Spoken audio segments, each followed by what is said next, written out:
Pagkatapos ng isang matagumpay na kampanya sa Olympics para sa kanyang bansang Australia, pumayag ang Utah Jazz sa isang 1-year contract na nagkakahalaga ng $3.3 million para dalhin si Patty Mills ayon sa balita ni Adrian Wojnarowski ng ESPN.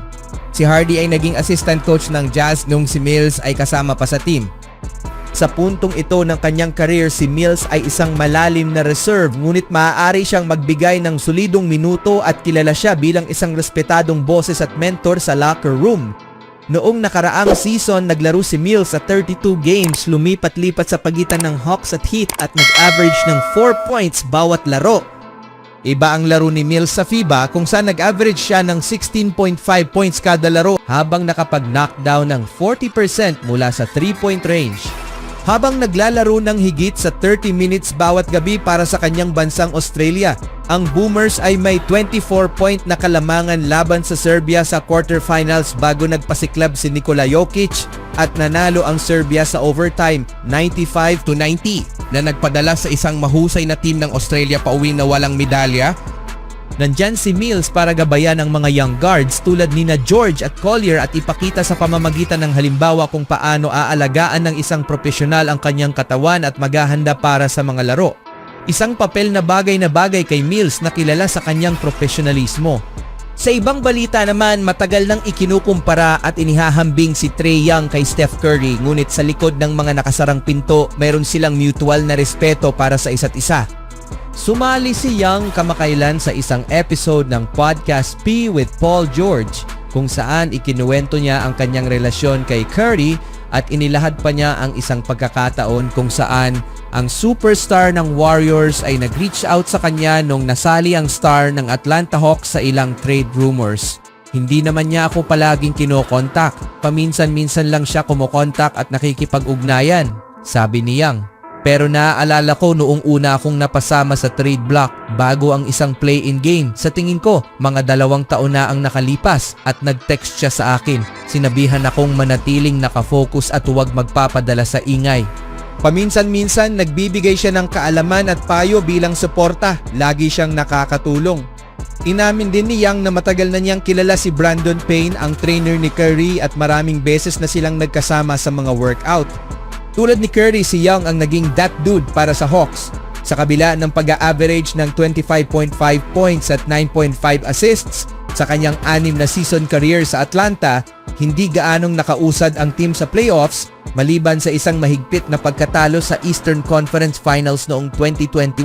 Isang 3-time na NBA All-Star at isa sa mga mahusay na 3-point shooters sa laro, si Young ay nasangkot sa mga posibleng trade na may kinalaman sa ilang mga team sa mga nagdaang taon, kasama na ang Los Angeles Lakers at Miami Heat. Habang maraming nagsasabi na ang karera ni Young sa Atlanta ay nasa bingit na, alam niya kung kanino lalapit kung maging masama ang mga pangyayari. Anong masasabi niyo dito mga kaibigan? Sa sumunod naman mga kaibigan, samantala, ang off-season acquisition ng Dallas Mavericks kay Klay Thompson ay nagdulot ng maraming atensyon. Bagamat maaaring hindi na si Thompson ang parehong player tulad ng dati, sinigurado naman ng Dallas na hindi masasayang ang panahon niya sa team. Ang karagdagan niya ay inaasahang magdudulot ng malaking epekto para sa isang team tulad ng Dallas na nangangailangan sa pag-improve ng kanilang 3-point shooting efficiency. Kaya ngayon, gumawa rin ng Mavs ng ilang iba pang hakbang ngayong off-season. Ang pagkawala ni Derrick Jones Jr. ay isang malaking dagok para sa Mavs. Siya ay tumayo bilang isang star defender noong 2023-24 season. Bukod sa depensa, nag-ambag din si Jones sa opensa, gumagawa ng malalaking shot at nagpapasaya sa mga tagahanga sa kanyang mga electrifying na dunk. Inaasahang papalit si Marshall sa produksyon ni Jones. Ang 26-year-old na si Marshall ay may katulad na kasanayan kay Jones na kayang lumikha ng gulo sa depensa habang may kontribusyon din sa opensa. Noong 2023-24, nag-average si Marshall ng 7.1 points kada laro na may 46.3% field goal at 38.7% 3-point shooting. Siya ay may taas na 6'7", kaya't ang kanyang taas ay perpektong kandidato upang bantayan ang maraming posisyon sa depensa kung kinakailangan. Ang kanyang 7'1" wingspan ay tiyak na makakatulong din. Si Marshall ay kilala rin sa kanyang matinding pagsisikap at pisikalidad sa laro. Naglalaro siya ng mabigat sa opensa at depensa, hindi nagpapahinga sa bawat play. Isang aspeto ng laro ni Marshall na hindi gaanong napag-uusapan ay ang kanyang passing at kakayahang limitahan ng turnovers. Bagamat hindi siya mangunguna sa liga sa assists, 1.9 assists kada laro noong 2023-24, mayroon siyang positibong assist-turnover ratio. Nag-record lamang siya ng 1.0 turnovers kada laro nung nakaraang season at nag-average ng 1.1 turnovers kada laro sa kanyang career. Si Marshall ay hindi pangunahing ball handler sa karamihan ng pagkakataon kaya't hindi nakakagulat na mababa ang kanyang turnover numbers. Ngunit marami ring non-primary ball handlers na nahihirapan sa aspetong ito. Madalas ding tama ang desisyon ni Marshall sa kanyang mga assist na magiging napakahalaga sa darating na 2024-25 campaign.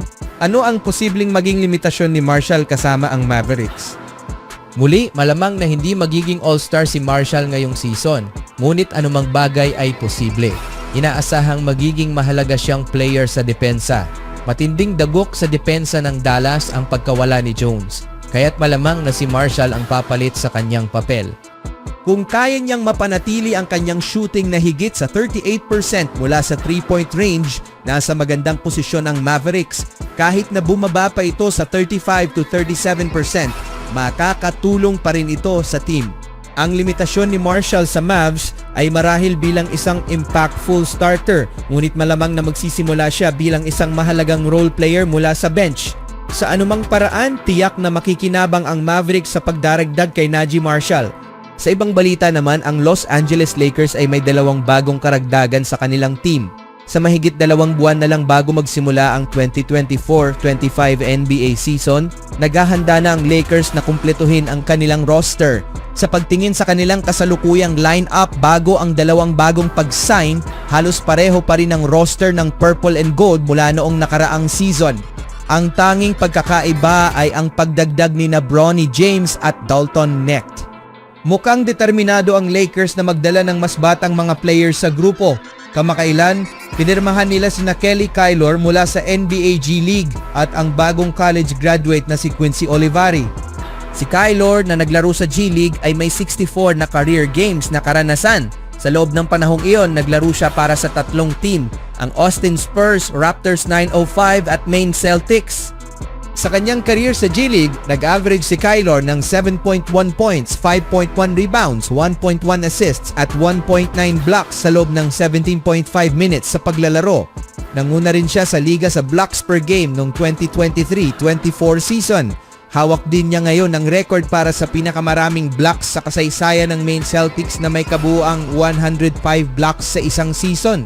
Dahil sa ganitong uri ng depensa, hindi nakapagtatakang nakuha ng Lakers ang interest kay Kylor na isang sentro.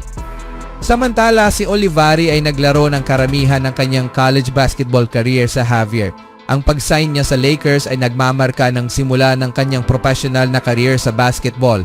Sa kanyang huling taon sa college, nag-average si Olivari ng 19.1 points, 5.6 rebounds, 2.1 assists at 1.4 steals sa loob ng 32.2 minutes na paglalaro.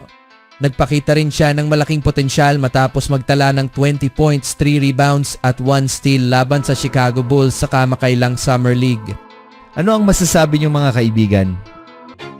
Always do it on my own, so I gotta get through it. And the only thing I know is to love what I'm doing. Never give up, never slow, till I finally prove it. Never listen to the no's, I just wanna keep moving. Keep my head up when I act, head up, that's a fact. Never looking back, I'ma keep myself on track.